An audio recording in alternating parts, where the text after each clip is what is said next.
أيها الإخوة، كما تعلمون أن الميراث تولى الله قسمته بنفسه ولم يترك قسمته إلى العباد. راكم تشوفوا كامل مولانا قسم الميراث بالفرائض والناس راه يتجور فيه. اللي عنده الثمن ما يصيبوا، اللي عنده الربع ما يصيبوا، اللي عنده النص ما يصيبوا. لو كان صابت الناس، لو كان مولانا سبحانه وتعالى ما قسم بنفسه كان يخرج الجور اكثر. ورغم ذلك نرى ما نرى.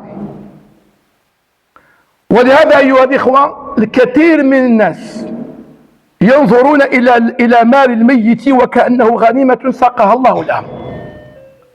هذا أخو كبير ولا أخ كبير ولا عم، والولاد صغار قصارى مازال يرى أن هذا المال له، وتفوت 15 سنة 10 سنين 15 سنة 20 سنة 30 سنة ما يتقسمش المال. يا خويا علاه ما قسمتش المال؟ يقول لك اسيدي ما لقيت الوقت. أنا السؤال اللي حاب نسأله، هل هذا المال لما يموت بوك، هل هذا المال لك التصرف فيه؟ هذا اللي انت ربما عندك جراجات في ضرار، ولا عندك جراجات في تمارات، ولا عندك جراجات في البرد ولا حاجه، وتصرف فيه باي حق تصرف فيه انت.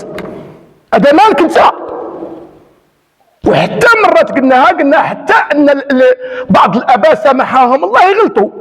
انت اذا كان عندك هذا الولد خدام معاك، هذا الولد كبير وعنده خوت صغار، وانت هذا الولد كبير خدام معاك، عندك حلين ديرها معاه. اما هذا الولد دير شهريه، قال اخويا هذا خدام معايا وراه يطلع معايا ويجي معايا ويحل معايا ومن بعد يجيب السلعه ومن بعد، يا اخويا دير لي شهريا ندير لي شهريه. حتى لما خلصتو قال فات عام ما صاب شهريته، وقد يربي ومت نجوا الورد نحل شهريته. قال اخويا شحال عنده؟ قال عنده 1.5 مليون. هذه 1.5 مليون شحال نضربوها في 12 شحال نطلع عليه؟ نطلع عليه 20 مليون. خرج عليه من التركه. ولا دير نسبة الفايدة، قال من عام لعام عندك 20 مليون ولا 30 مليون ولا 40 مليون ولا حاجة نخرج عليه.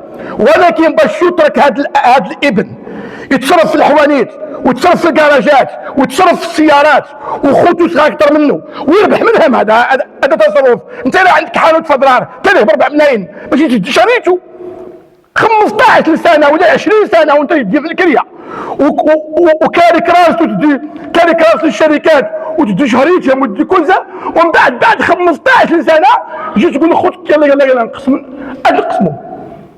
ولهذا يا اخواني، من يتصرف هذا التصرف راه ياكل حرام فكرت. لان ربي سبحانه وتعالى قال ان الذين ياكلون اموال اليتامى ظلما انما ياكلون في بطونهم نار.